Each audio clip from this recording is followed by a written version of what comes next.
және оңтүстік полюстері болады. Солтүстік полюсы энергиямен көк түске боялады. Оңтүстік полюсы S әрпімен қызыл түске боялады. Полюстері бір-біріне жақындасақ тебеді.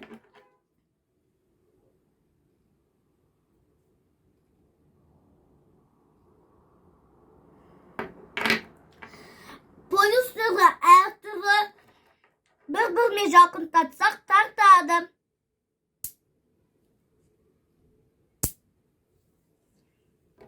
Бізге қайшы, дәптер, көй, магниттер және тиындер қажет.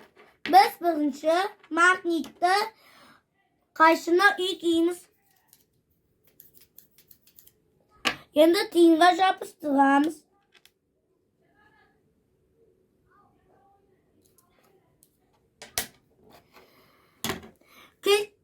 Магнитті кілтке жабыстырамыз.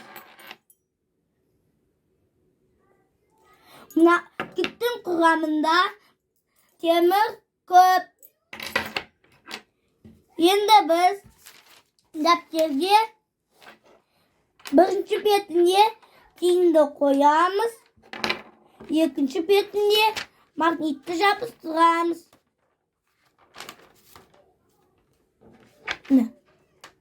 Ол құламай жатыр.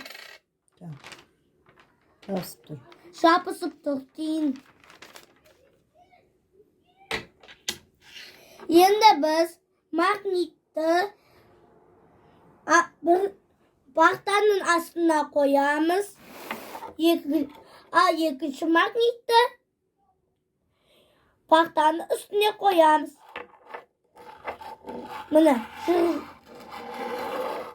Оның полюсы әртүрлі. Енді біз полюстері бірдей қыламыз. Міне тең жатыр.